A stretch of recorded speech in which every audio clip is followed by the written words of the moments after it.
Revista Espírita, 1858, coletânea de dissertações. Apresentação. Esta obra é uma compilação das dissertações apresentadas na Revista Espírita do ano de 1858, dirigidas pelo célebre codificador da doutrina espírita, Allan Kardec. Introdução. A rapidez com que se propagaram, em todas as partes do mundo, os estranhos fenômenos das manifestações espíritas é uma prova evidente do interesse que despertam. A princípio simples objeto de curiosidade, não tardaram a chamar a atenção de homens sérios que neles vislumbraram, desde o início, a influência inevitável que viriam a ter sobre o estado moral da sociedade. As novas ideias que surgem desses fenômenos popularizam-se cada dia mais, e nada lhes pode deter o progresso, pela simples razão de que estão ao alcance de todos, ou de quase todos, e nenhum poder humano lhes impedirá que se manifestem. Se os abafam aqui, reaparecem em 100 outros pontos.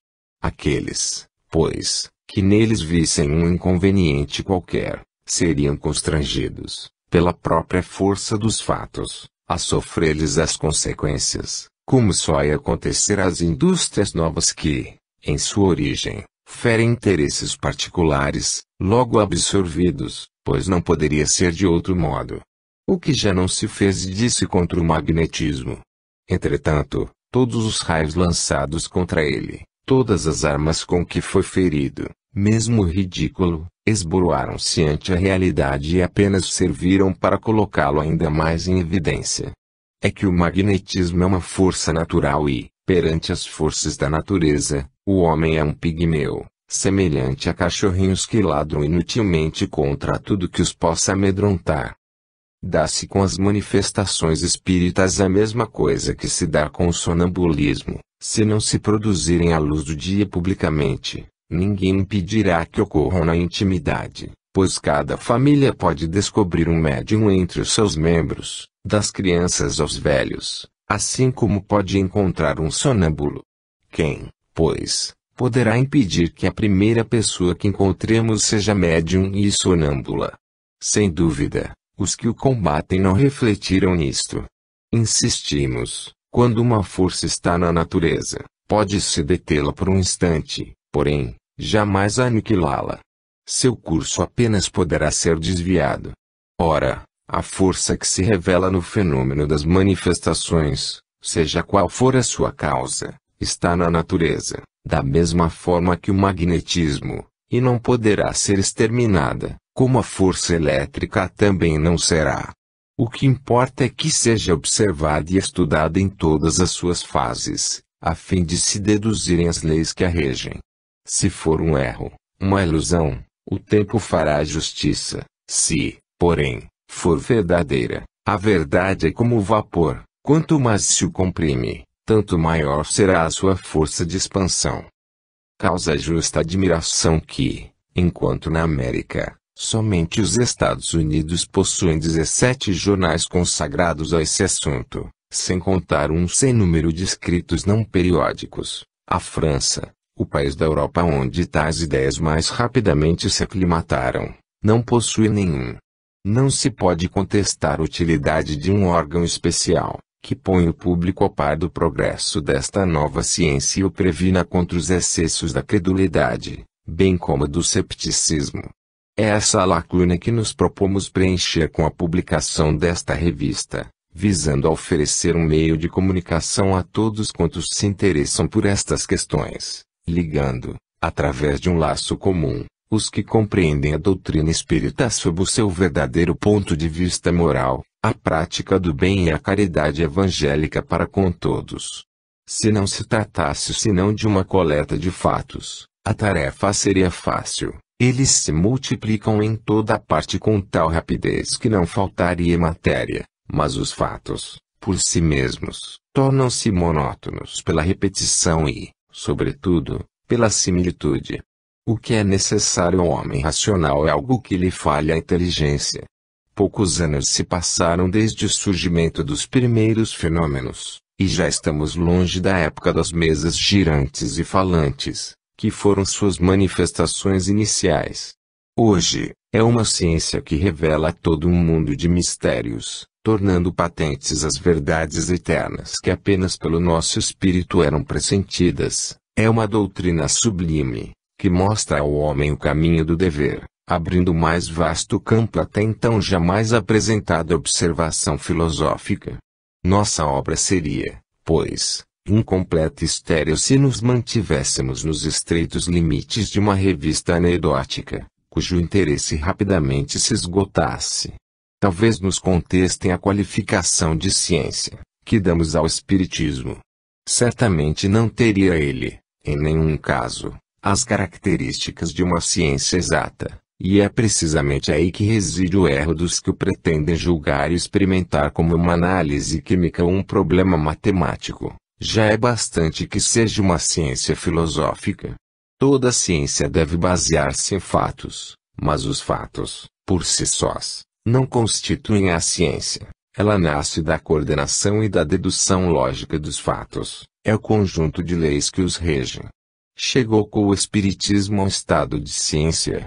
Se por isto se entende uma ciência acabada, seria sem dúvida prematuro responder afirmativamente. Entretanto, as observações já são hoje bastante numerosas para nos permitirem deduzir, pelo menos, os princípios gerais, onde começa a ciência.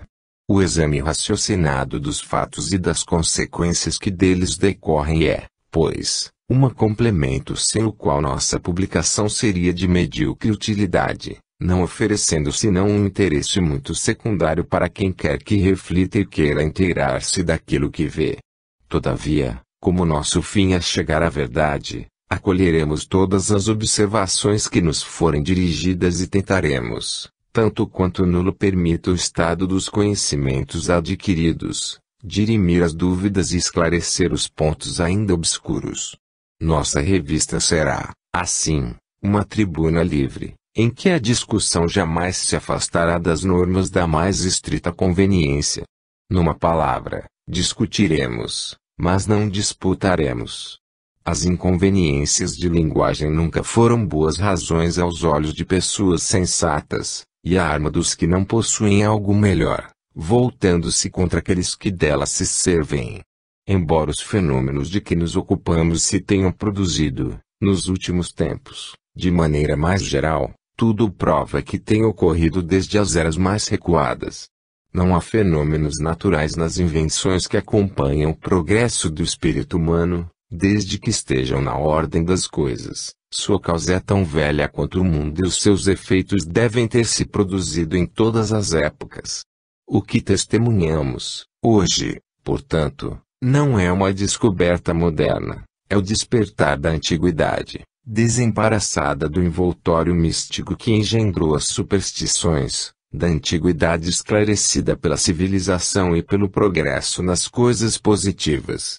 A consequência capital que ressalto desses fenômenos é a comunicação que os homens podem estabelecer com os seres do mundo incorpóreo e, dentro de certos limites, o conhecimento que podem adquirir sobre o seu estado futuro. O fato das comunicações com o mundo invisível encontra-se, em termos inequívocos, nos livros bíblicos, mas, de um lado, para certos céticos, a Bíblia não tem autoridade suficiente. Por outro lado, para os crentes, são fatos sobrenaturais, suscitados por um favor especial da divindade. Não haveria aí, para todo mundo, uma prova da generalidade dessas manifestações, se não as encontrássemos em milhares de outras fontes diferentes. A existência dos espíritos, e sua intervenção no mundo corpóreo, está atestada e demonstrada não mais como um fato excepcional, mas como um princípio geral, em Santo Agostinho, São Jerônimo, São João Crisóstomo, São Gregório Nazianzeno e tantos outros pais da Igreja. Essa crença forma, além disso, a base de todos os sistemas religiosos. Admitiram os mais sábios filósofos da antiguidade, Platão, Zoroastro, Confúcio, Apuleio, Pitágoras, Apolônio de Tiana e tantos outros. Nós encontramos nos mistérios e nos oráculos, entre os gregos, os egípcios, os hindus, os caldeus, os romanos, os persas, os chineses. Vemo-la sobreviver a todas as vicissitudes dos povos, a todas as perseguições e desafiar todas as revoluções físicas e morais da humanidade. Mais tarde a encontramos entre os adivinhos e feiticeiros da Idade Média, nos suílis e nas walquírias dos escandinavos, nos elfos dos teutões, nos lexios e nos domeshnios-dog dos eslavos, nos orisques e nos brownies da Escócia, nos poupicans e nos tensarpoliquets dos bretões, nos semis dos caraíbas, numa palavra, em toda a falange de ninfas, de gênios bons e maus, nos silfos, gnomos, fadas e duendes, com os quais todas as nações povoaram o espaço. Encontramos a prática das evocações entre os povos da Sibéria, no Kamchatka, na Islândia, entre os indígenas da América do Norte e os aborígenes do México e do Peru, na Polinésia e até entre os estúpidos selvagens da Nova Holanda. Sejam quais forem os absurdos que cercam essa crença e a desfiguram segundo os tempos e os lugares, não se pode discordar de que ela parte de um mesmo princípio, mais ou menos deturpado.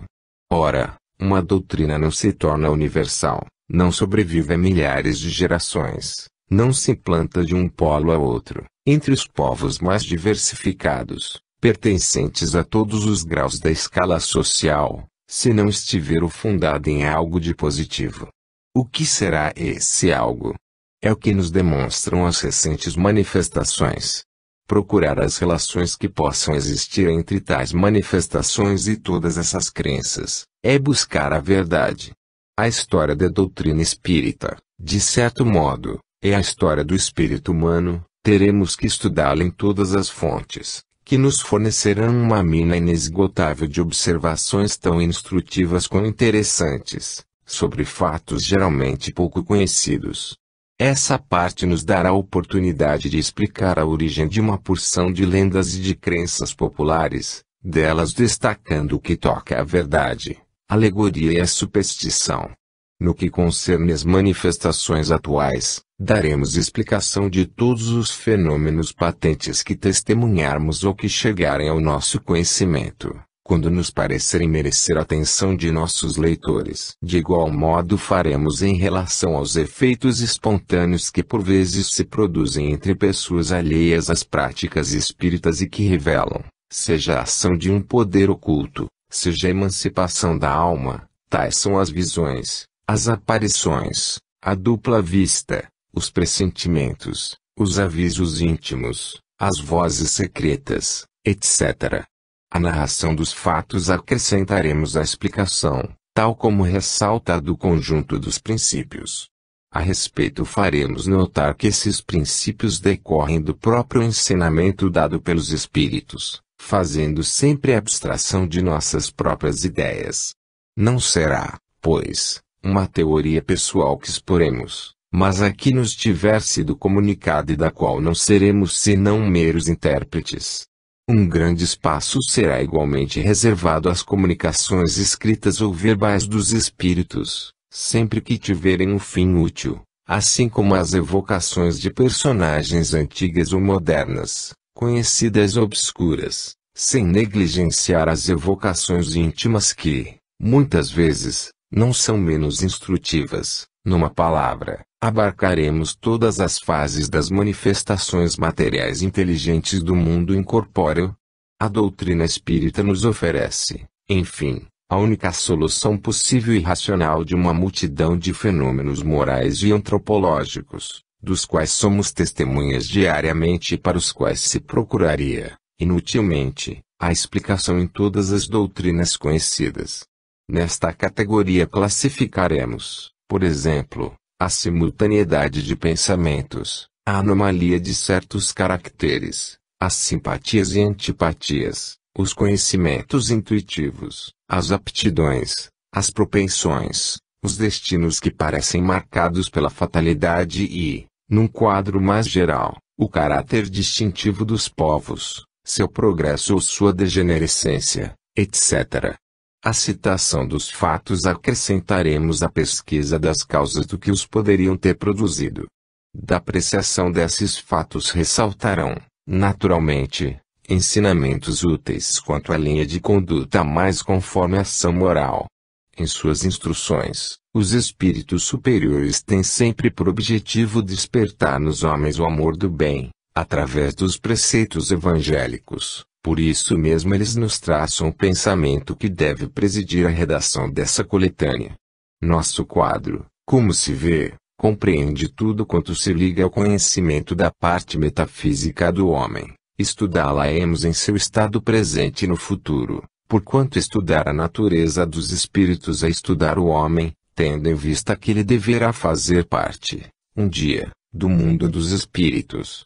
Eis porque acrescentamos, ao nosso título principal, o de Jornal de Estudos Psicológicos, a fim de fazer compreender toda a sua importância. Nota: por mais abundantes sejam nossas observações pessoais e as fontes onde as recolhemos, não dissimulamos as dificuldades da tarefa, nem a nossa insuficiência.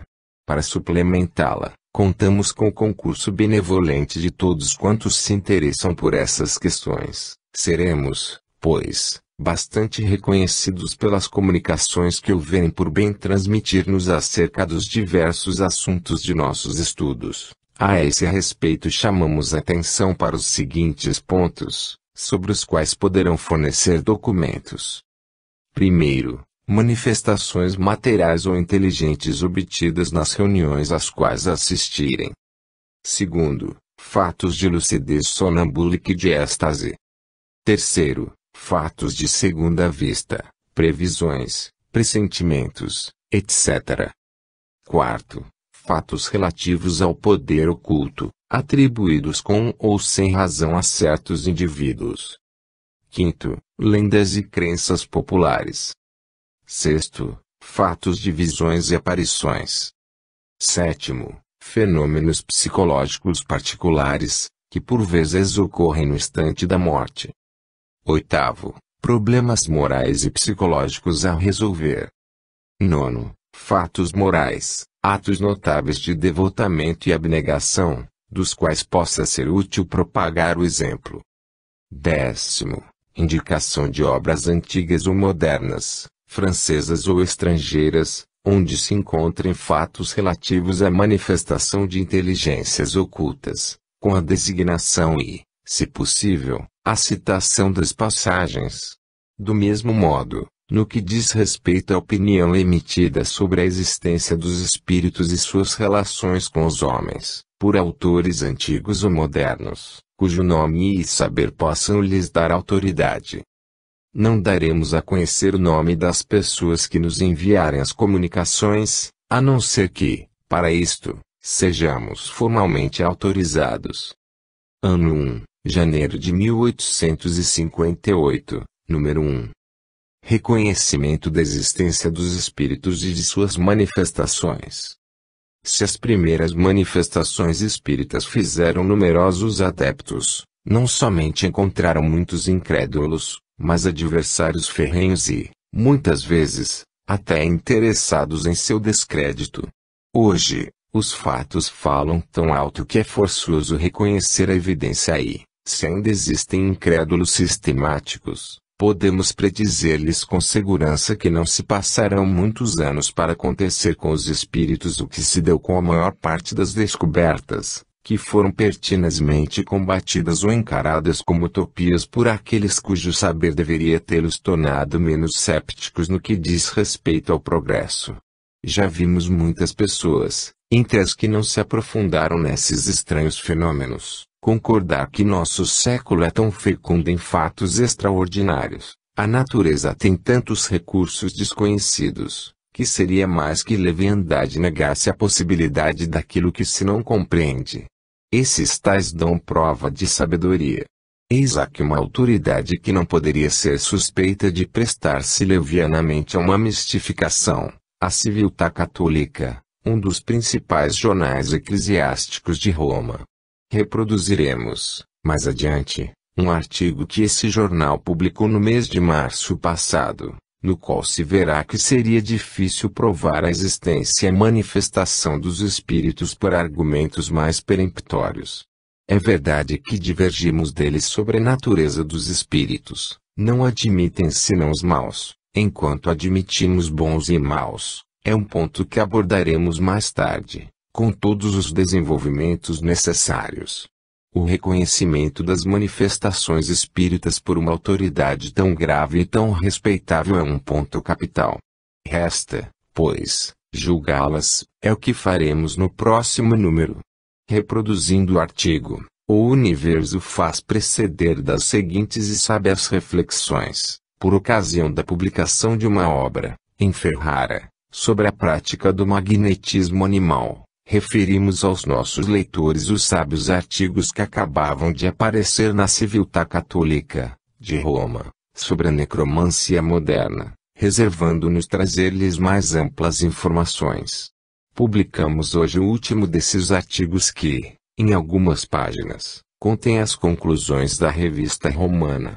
Além do interesse que naturalmente se liga a essas matérias, e a confiança que deve inspirar um trabalho publicado pela Civiltà, a oportunidade particular da questão nos dispensa, neste momento, de chamar a atenção para uma matéria que muitas pessoas, na teoria como na prática, trataram de maneira tão pouco séria, a despeito da regra de vulgar prudência que recomenda sejam os fatos examinados com tanto maior circunspeção quanto mais extraordinários pareçam.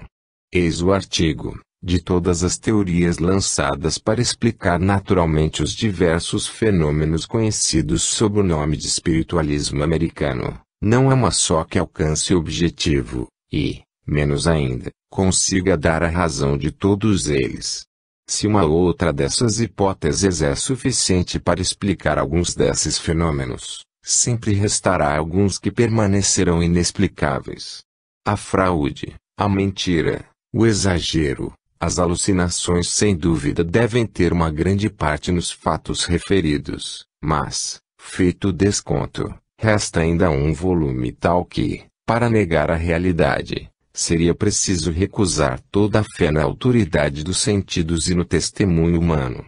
Entre os fatos em questão, um certo número pode ser explicado pela teoria mecânica ou mecânico-fisiológica, porém, há uma parte, muito mais considerável, que não se presta de maneira alguma a uma explicação desse gênero. A essa ordem de fatos se ligam todos os fenômenos nos quais, dizem, os efeitos obtidos ultrapassam, evidentemente, a intensidade da força motriz que os deveria produzir.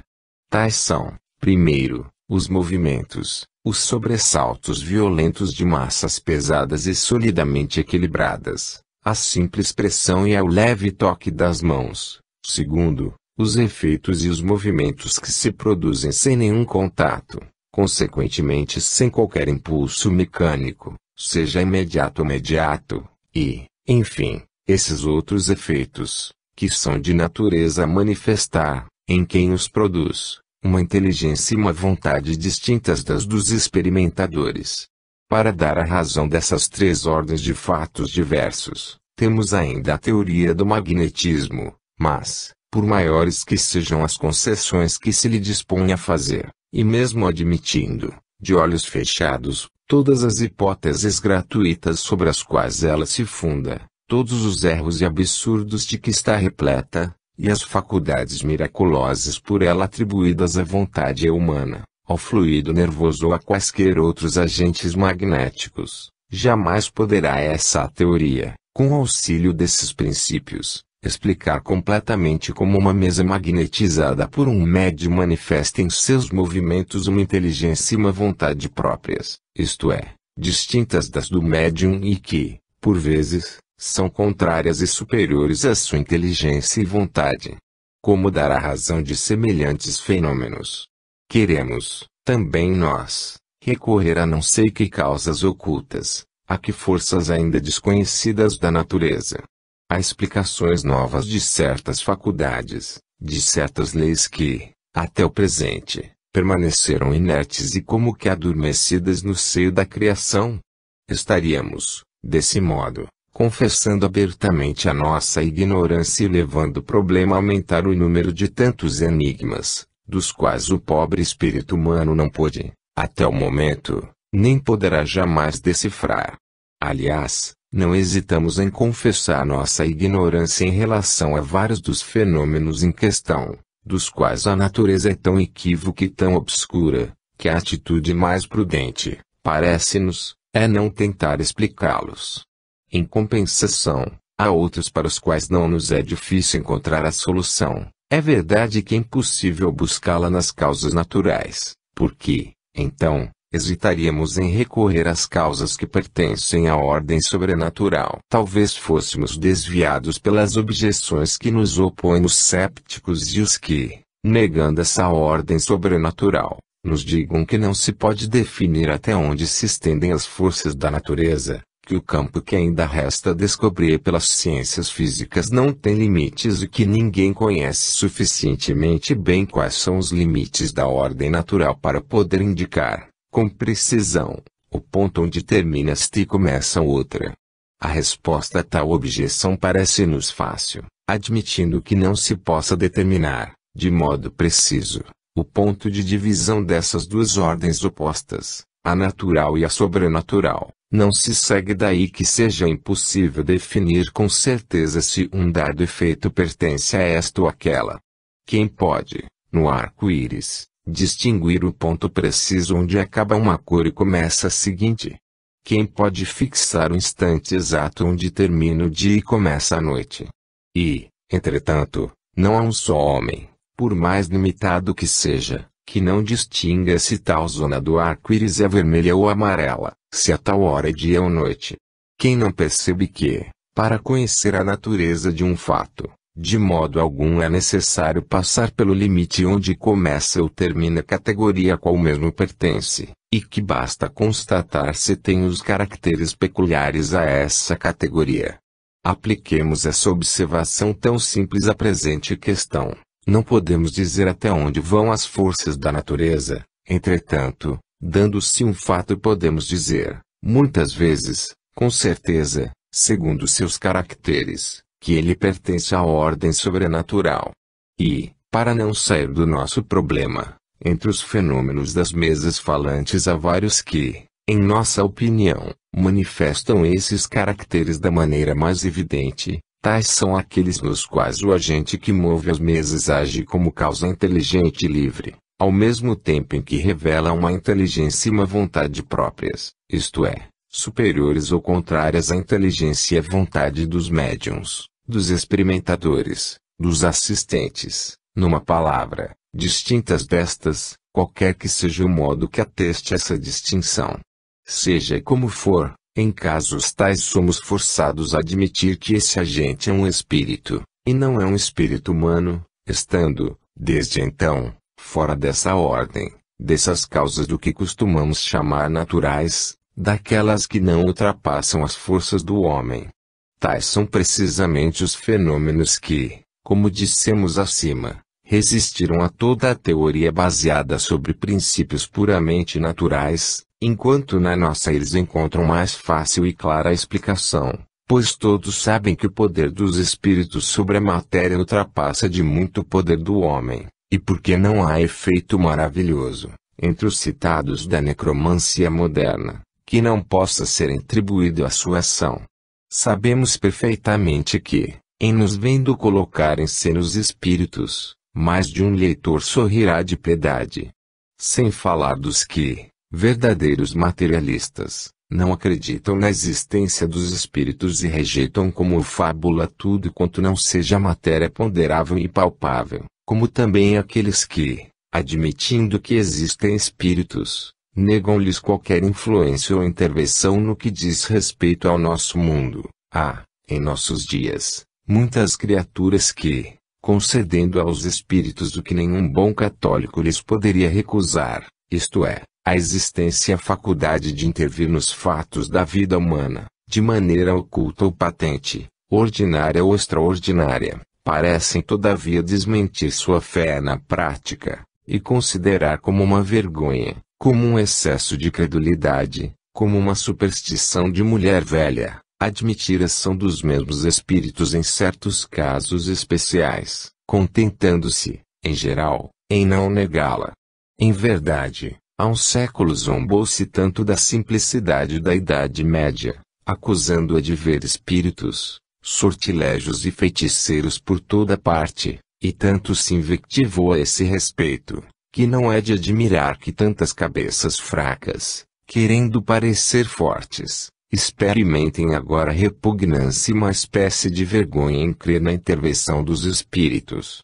Mas esse excesso de incredulidade não é menos despropositado do que em outras épocas o foi o excesso contrário, se, em semelhante matéria, crer em demasia leva a vãs superstições, por outro lado, nada querer admitir conduz diretamente à impiedade do naturalismo. O homem sábio, o cristão prudente deve, pois, do mesmo modo, evitar esses dois extremos e manter-se firme na linha intermediária. Aí estão a verdade e a virtude. Agora, nessa questão das mesas falantes, para que lado nos fará inclinar uma fé prudente? A primeira, a mais sábia das regras que nos impõe essa prudência ensina-nos que, para explicar os fenômenos que oferecem um caráter extraordinário, somente se deve recorrer às causas sobrenaturais se as pertencentes à ordem natural não forem suficientes para os explicar. Em compensação, daí resulta a obrigação de admitir as primeiras, quando as segundas são insuficientes. É justamente o nosso caso. Com efeito, entre os fenômenos de que falamos, há aqueles para os quais nenhuma teoria, nenhuma causa puramente natural poderia dar razão. Assim, pois, não só é prudente, mas necessário mesmo procurar sua explicação na ordem sobrenatural ou, em outras palavras, atribuir os espíritos puros, visto que, fora e acima da natureza, outra causa possível não existe.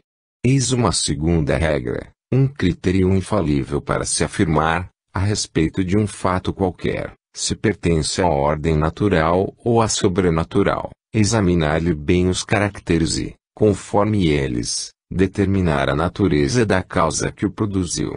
Ora, os fatos mais maravilhosos desse gênero, os que nenhuma outra teoria pode explicar, apresentam caracteres tais que não só demonstram uma causa inteligente e livre, mas ainda dotada de uma inteligência e de uma vontade que nada tem de humano. Portanto, não pode essa causa deixar de ser senão um espírito puro.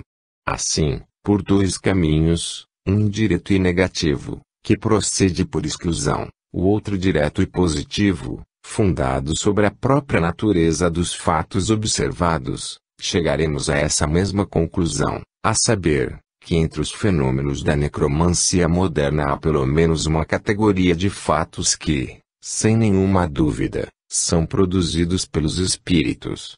Somos levados a essa conclusão por um raciocínio tão simples, tão natural que, aceitando-o, longe do temor de ceder a uma imprudente credulidade, julgamos, ao contrário, fazer prova de uma fraqueza e de uma incoerência de espírito indesculpável, caso recusemos. Para confirmar a nossa asserção, não nos faltam argumentos, mas, sim, espaço e tempo para desenvolvê-los aqui. O que dissemos até o momento é suficiente e pode resumir-se nas 4 seguintes proposições. Primeiro, entre os fenômenos em questão, deixando de lado os que podem razoavelmente ser atribuídos à impostura, às alucinações e aos exageros, grande número ainda existe, cuja realidade não pode ser posta em dúvida sem que se violem todas as leis de uma crítica sadia. Segundo, todas as teorias naturais que expusemos e discutimos acima são impotentes para dar uma explicação satisfatória de todos esses fatos. Se explicam algumas, deixam um grande números, e estes são os mais difíceis, totalmente inexplicados e inexplicáveis. Terceiro, os fenômenos dessa última ordem, por implicarem a ação de uma causa inteligente estranha ao homem, só podem ser explicados pela intervenção dos espíritos, seja qual for, aliás, o caráter desses espíritos, questão de que logo nos ocuparemos. Quarto, pode-se dividir todos esses fatos em 4 categorias. Muitos deles devem ser rejeitados como falsos ou como produtos da fraude. Quanto aos outros, os mais simples, os mais fáceis de conceber, tais como as mesas girantes, em certas circunstâncias admitem uma explicação puramente natural, a do impulso mecânico, por exemplo. Uma terceira classe compõe-se de fenômenos mais extraordinários e mais misteriosos sobre a natureza dos quais se fica em dúvida, porque, se bem que pareçam ultrapassar as forças da natureza, não apresentam, entretanto, caracteres tais que, evidentemente, para os explicar, se deva recorrer a uma causa sobrenatural. Enfim, agrupamos na quarta categoria os fatos que, oferecendo de maneira evidente esses caracteres, devem ser atribuídos à operação invisível dos espíritos puros. Mas, que são esses espíritos? Bons ou maus? Anjos ou demônios? Almas bem-aventuradas ou almas condenadas? A resposta a esta última parte de nosso problema não pode suscitar dúvida, por pouco que se considere, de uma parte, a natureza desses espíritos e, de outra, o caráter de suas manifestações. É o que nos falta demonstrar. Manifestações físicas. Lemos o que se segue em L'Espiritualiste de la Nouvelle Orleans, do mês de fevereiro de 1857. Ultimamente perguntamos se todos os espíritos, indistintamente, fazem mover as mesas, produzem ruídos, etc., e logo a mão de uma dama, bastante séria para brincar com essas coisas, traçou violentamente estas palavras: quem faz dançar os macacos em vossas ruas? Serão os homens superiores. Um amigo, espanhol de nascimento, que era espiritualista e que faleceu no verão passado, deu-nos diversas comunicações. Em uma delas encontramos a seguinte passagem: as manifestações que procurais não se acham no número das que mais agradam aos espíritos sérios e elevados. Confessamos, todavia, que elas têm sua utilidade, porque, talvez mais que nenhuma outra, podem ser úteis para convencer os homens de hoje. Para obter tais manifestações é preciso, necessariamente, que se desenvolvam certos médiuns, cuja constituição física esteja em harmonia com os espíritos que possam produzi-las. Ninguém duvida que os vereis desenvolver-se mais tarde entre vós, e, então, já não serão pequenos golpes que ouvireis, mas ruídos semelhantes ao crepitar da fuzilaria, entremeados de tiros de canhão.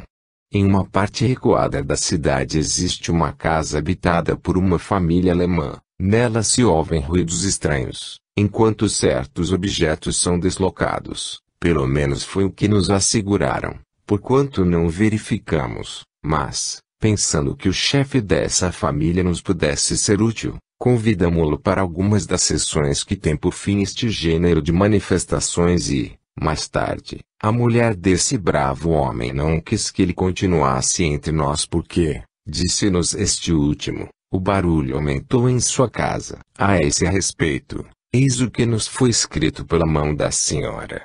Não podemos impedir os espíritos imperfeitos de fazerem barulho ou outras coisas que incomodam e mesmo apavoram, mas, o fato de estarem em contato conosco, que somos bem intencionados, apenas diminui a influência que exercem sobre o médium em questão. Chamamos atenção para a perfeita concordância existente entre o que os espíritos disseram em Nova Orleans, com respeito à fonte das manifestações físicas, e o que foi dito a nós mesmos. Com efeito, nada pintaria essa origem com mais energia do que esta resposta, ao mesmo tempo tão espirituosa e profunda: quem faz dançar os macacos nas ruas? Serão os homens superiores. Teremos ocasião de narrar, conforme os jornais da América, numerosos exemplos desse tipo de manifestações, bem mais extraordinários do que aqueles que acabamos de citar. Sem dúvida responder-nos-ão com este provérbio: a boa mentira vem de longe. Quando coisas tão maravilhosas nos vêm de 2000 léguas e não podemos verificar, concebe-se a dúvida, mas esses fenômenos atravessaram os mares com o Sr. Home, que deles nos deu provas. É verdade que o Sr. Home não foi para o teatro para operar seus prodígios e que nem todo mundo, pagando a entrada, pôde vê-los. Por isso muitas pessoas o consideram hábil prestidigitador, sem refletir que a alta sociedade, que testemunhou esses fenômenos, não se teria prestado com benevolência a servir-lhe de patrocinador. Se o Sr. Home fosse um charlatão, não teria tido cuidado de recusar as brilhantes ofertas de muitos estabelecimentos públicos, e teria saído com ouro a mãos cheias. Seu desinteresse é a resposta mais peremptória que se pode dar a seus detratores. Um charlatanismo desinteressado seria uma insensatez e uma monstruosidade. Mais tarde falaremos detalhadamente do Sr. Home e da missão que o conduziu à França. Enquanto aguardamos, eis um fato de manifestação espontânea que médico distinto, digno de toda a confiança, nos relatou, e que é tanto mais autêntico quando as coisas se passaram com o seu conhecimento pessoal. Uma família respeitável tinha como empregada doméstica uma jovem órfã de 14 anos, cuja bondade natural e doçura de caráter haviam-lhe granjeado a afeição dos patrões. No mesmo quarteirão habitava uma outra família, cuja mulher, não se sabe por quê, havia tomado essa jovem em antipatia, a tal ponto que não havia mau procedimento de que ela não fosse objeto. Um dia, quando voltava, a vizinha aparece furiosa, armada de uma vassoura, querendo bater-lhe. Assustada, precipita-se contra a porta e quer tocar a campainha. Infelizmente o cordão encontra-se rompido e ela não pode alcançá-lo. Eis, porém, que a campainha agita-se por si mesma e vem abrir a porta. Em sua perturbação ela não se deu conta do que se havia passado, mas, depois, a campainha continuou a tocar de tempo em tempo, sem motivo aparente, tanto de dia como de noite e, quando se ia ver a porta, não se encontrava ninguém. Os vizinhos do quarteirão foram acusados de pegar essa peça de mau gosto. Foi dada queixa ao comissário de polícia, que abriu o inquérito, investigou se algum cordão secreto se comunicava com o exterior, mas nada pôde descobrir. As coisas, porém, persistiam cada vez mais, em prejuízo do repouso de todos e, sobretudo, da pequena empregada, acusada de ser a causa do barulho. Atendendo ao conselho que lhes foi dado, os patrões da jovem órfã decidiram afastá-la e a colocaram no campo, na casa de amigos. Desde então, a campainha permaneceu quieta e nada de semelhante se produziu em seu novo domicílio. Esse fato, como muitos outros que vamos relatar, não se passou às margens do Missouri ou do Ohio, mas em Paris, na passagem dos Panoramas. Resta, agora, explicá-lo. A jovem não tocava a campainha, isso é positivo, estava bastante apavorada com o que se passava para pensar numa farsa, da qual teria sido a primeira vítima. Uma coisa não menos positiva é que o toque da campainha deveu-se à sua presença, uma vez que o efeito cessou quando ela partiu. O médico que testemunhou o fato explica-o por uma poderosa ação magnética, exercida de forma inconsciente pela jovem criada. Essa explicação de forma alguma nos parece concludente, porque teria ela perdido esse poder após a partida. Quanto a isso, diz ele que o terror inspirado pela presença da vizinha devia produzir na jovem uma superexcitação, susceptível de desenvolver a ação magnética, e que o efeito cessou com a causa. Confessamos não estar absolutamente convencidos por esse raciocínio. Se a intervenção de uma força oculta não está aqui demonstrada de maneira evidente, pelo menos é provável, conforme fatos análogos que conhecemos. Admitindo, portanto, essa intervenção, diremos que, nas circunstâncias em que o fato se produziu pela primeira vez, um espírito protetor quis, provavelmente, que a jovem escapasse do perigo que corria, que, apesar da afeição que seus patrões lhe devotavam, fosse talvez de seu interesse sair daquela casa. Eis porque o ruído continuou até que ela tivesse partido. Ano 1, fevereiro de 1858, número 2. Diferentes ordens de espíritos.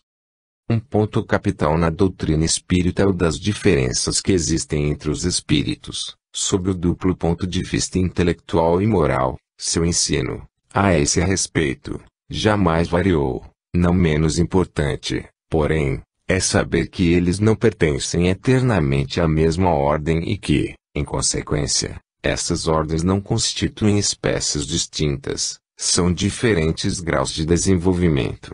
Os espíritos seguem a marcha progressiva da natureza, os das ordens inferiores são ainda imperfeitos, depois de depurados, atingem as ordens superiores, avançam na hierarquia à medida que adquirem qualidades, experiência e conhecimentos que lhes faltam. No berço, a criança não se assemelha ao que será na idade madura, entretanto, é sempre o mesmo ser. A classificação dos espíritos baseia-se no grau de adiantamento deles, nas qualidades que já adquiriram e nas imperfeições de que terão ainda de despojar-se. Esta classificação, aliás, nada tem de absoluta, apenas no seu conjunto cada categoria apresenta caráter definido.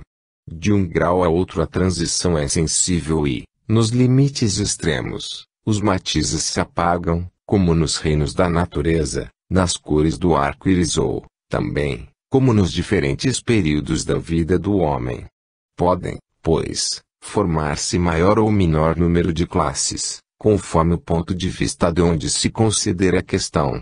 Dá-se aqui o que se dá com todos os sistemas de classificação científica, os quais podem ser mais ou menos completos, mais ou menos racionais e mais ou menos cômodos para a inteligência, sejam, porém, quais forem, em nada alteram as bases da ciência.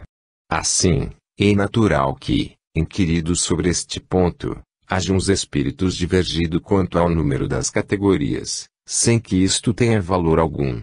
Entretanto, não faltou quem se agarrasse a esta contradição aparente, sem refletir que os espíritos nenhuma importância ligam ao que é puramente convencional. Para eles, o pensamento é tudo, deixam-nos a forma, a escolha dos termos, as classificações, numa palavra, os sistemas. Façamos ainda uma consideração que se não deve jamais perder de vista, a de que entre os espíritos, assim como entre os homens, há os muito ignorantes, de modo que nunca serão demais as cautelas que se tomem contra a tendência a crer que, por serem espíritos, todos devam saber tudo. Qualquer classificação exige método, análise e conhecimento aprofundado do assunto. Ora, no mundo dos espíritos, os que possuem limitados conhecimentos são, como neste orbe, os ignorantes, os inaptos a apreender uma síntese, a formular um sistema. Mesmo os que são capazes de tal apreciação podem mostrar-se divergentes quanto às particularidades, conformemente aos pontos de vista em que se achem, sobretudo se trata de uma divisão, que nenhum cunho absoluto apresente. Linneu, Jussieu e Tournefort tiveram cada um o seu método, sem que a botânica, em consequência, houvesse experimentado qualquer modificação. É que nenhum deles inventou as plantas, nem seus caracteres. Apenas observaram as analogias, segundo as quais formaram os grupos ou classes. Foi assim que também procedemos. Não inventamos os espíritos, nem seus caracteres, vimos e observamos, julgamo-los pelas suas palavras e atos, depois os classificamos pelas semelhanças. É o que cada um teria feito em nosso lugar. Entretanto, não podemos reivindicar a totalidade desse trabalho como sendo obra nossa. Se o quadro que damos a seguir não foi textualmente traçado pelos espíritos, e se a nossa iniciativa, todos os elementos que o compõem foram hauridos em seus ensinamentos, não nos restaria senão formular a disposição material. Os espíritos, em geral, admitem três categorias principais, ou três grandes divisões. Na última, a que fica na parte inferior da escala, estão os espíritos imperfeitos que devem ainda percorrer todas, ou quase todas as etapas, caracterizam-se pela predominância da matéria sobre o espírito e pela propensão ao mal. Os da segunda se caracterizam pela predominância do espírito sobre a matéria e pelo desejo do bem, são os espíritos bons. A primeira, finalmente, compreende os espíritos puros, os que atingiram o grau supremo da perfeição. Esta divisão nos pareceu perfeitamente racional e com caracteres bem positivados, Só nos restava pôr em relevo, mediante subdivisões em número suficiente, os principais matizes do conjunto. Foi o que fizemos, com o concurso dos espíritos, cujas benévolas instruções jamais nos faltaram. Com o auxílio desse quadro, fácil será determinar-se a ordem, assim como o grau de superioridade ou de inferioridade dos que podem entrar em relação conosco e, por conseguinte, o grau de confiança ou de estima que merecem. Além disso, interessa-nos pessoalmente porque, como pertencemos, por nossa alma, ao mundo espírita, no qual reentraremos ao deixar nosso invólucro mortal, ele nos mostra o que nos resta fazer para chegarmos à perfeição e ao bem supremo. Faremos, todavia, notar que os espíritos não ficam pertencendo, exclusivamente, a tal ou tal classe, sendo sempre gradual o progresso deles e muitas vezes mais acentuado num sentido do que em outro. Pode acontecer que muitos reúnam em si os caracteres de várias categorias, o que seus atos e linguagem tornam possível apreciar. Escala espírita. Terceira ordem, espíritos imperfeitos. Características gerais. Predominância da matéria sobre o espírito. Propensão para o mal. Ignorância, orgulho, egoísmo e todas as paixões que lhes são consequentes têm a intuição de Deus, mas não compreendem. Nem todos são essencialmente maus. Em alguns é mais leviandade, irreflexão e malícia do que verdadeira maldade. Uns não fazem o bem nem o mal, mas, pelo simples fato de não fazerem o bem, já denotam a sua inferioridade. Outros, ao contrário, se comprazem no mal e se rejubilam quando uma ocasião se lhes depara de praticá-lo. Neles a inteligência pode achar-se aliada à maldade ou à malícia, seja, porém, qual for o grau que tenham alcançado de desenvolvimento intelectual, suas ideias são pouco elevadas e mais ou menos abjetos seus sentimentos. Restritos conhecimentos têm das coisas do mundo espírita e o pouco que sabem se confunde com as ideias e preconceitos da vida corporal. Acerca dessas coisas, não nos podem dar senão noções falsas e incompletas. Entretanto, nas suas comunicações, mesmo imperfeitas, o observador atento encontra confirmação das grandes verdades ensinadas pelos espíritos superiores. Na linguagem de que usam se lhes revela o caráter. Todo espírito que, em suas comunicações, trai um mau pensamento, pode ser classificado na terceira ordem. Conseguintemente, todo mau pensamento que nos é sugerido vem de um espírito dessa ordem. Eles veem a felicidade dos bons e esse espetáculo lhes constitui incessante tormento, porque os faz experimentar todas as angústias que a inveja e o ciúme podem causar. Conservam a lembrança e a percepção dos sofrimentos da vida corpórea e essa impressão é muitas vezes mais penosa do que a realidade. Sofrem, pois, verdadeiramente, pelos males de que padeceram em vida e pelos que ocasionaram aos outros. E, como sofrem por longo tempo, julgam que sofrerão para sempre. Deus, para puni-los, quer que assim julguem. Podem ser divididos em 4 grupos principais. Nona classe. Espíritos impuros. São inclinados ao mal, de que fazem objeto de suas preocupações. Como espíritos, dão conselhos pérfidos, sopram discórdia e desconfiança e se mascaram de todas as maneiras para melhor enganar. Ligam-se aos homens de caráter bastante fraco para cederem às suas sugestões, a fim de induzi-los à perdição, satisfeitos com conseguirem retardar-lhes o adiantamento, fazendo-os sucumbir nas provas por que passam. Nas manifestações, dão-se a conhecer pela linguagem. A trivialidade e a grosseria das expressões, nos espíritos, como nos homens, é sempre indício de inferioridade moral, se não também intelectual. Suas comunicações exprimem a baixeza de seus pendores e, se tentam iludir, falando com sensatez, não conseguem sustentar por muito tempo o papel e acabam sempre por se traírem. Alguns povos os arvoraram em divindades maléficas, outros os designam pelos nomes de demônios, maus gênios, espíritos do mal. Quando encarnados, Os seres vivos que eles constituem se mostram propensos a todos os vícios geradores das paixões vis e degradantes, a sensualidade, a crueldade, a felonia, a hipocrisia, a cupidez, a avareza sórdida. Fazem o mal por prazer, as mais das vezes sem motivo, e por ódio ao bem, quase sempre escolhendo suas vítimas entre as pessoas honestas. São flagelos para a humanidade, pouco importando a categoria social a que pertençam, e o verniz da civilização não os forra o opróbrio e a ignomínia. Oitava classe.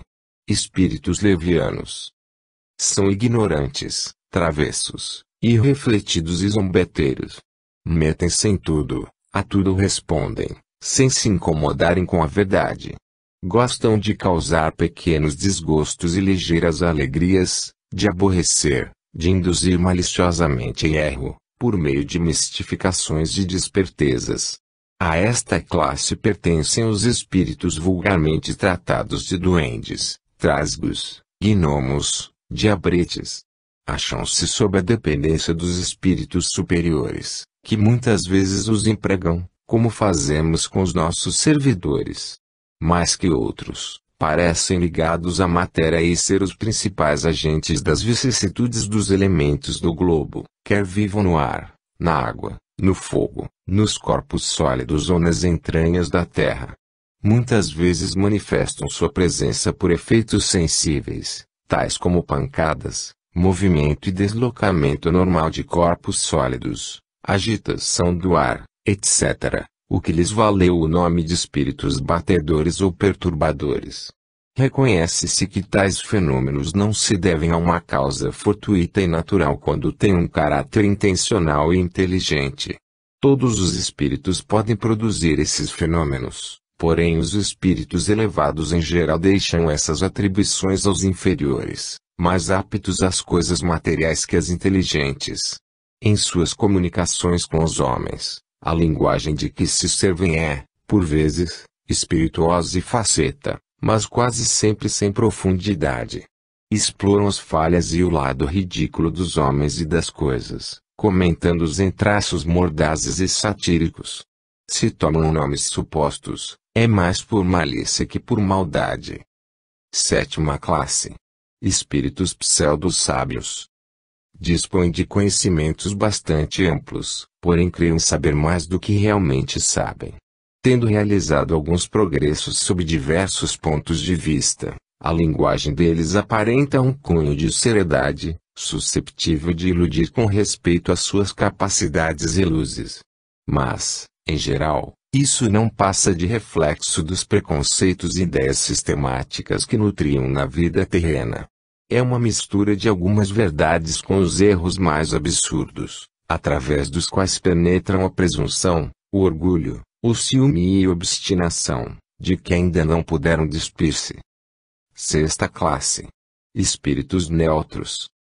Nem bastante bons para fazerem o bem, nem bastante maus para fazerem o mal. Pendem tanto para um como para o outro e não ultrapassam a condição comum da humanidade, quer no que concerne à moral, quer no que toca à inteligência. Apegam-se às coisas deste mundo, de cujas grosseiras alegrias sentem saudades. Segunda ordem, espíritos bons. Características gerais. Predominância do espírito sobre a matéria, desejo do bem. Suas qualidades e poderes para o bem estão em relação com o grau de adiantamento que hajam alcançado. Uns têm ciência, outros a sabedoria e a bondade. Os mais adiantados aliam o saber às qualidades morais. Não estando ainda completamente desmaterializados, conservam mais ou menos, conforme a categoria que ocupem, os traços da existência corporal, assim na forma da linguagem, como nos hábitos, entre os quais se descobrem mesmo algumas de suas manias. De outro modo, seriam espíritos perfeitos. Compreendem Deus e o infinito e já gozam da felicidade dos bons. São felizes pelo bem que fazem e pelo mal que impedem. O amor que os une lhes é fonte de inefável ventura, que não tem a perturbá-la nem a inveja, nem os remorsos, nem nenhuma das paixões más que constituem o tormento dos espíritos imperfeitos. Todos, entretanto, ainda têm de passar por provas, até que atinjam a perfeição absoluta. Como espíritos, suscitam bons pensamentos, desviam os homens da senda do mal, protegem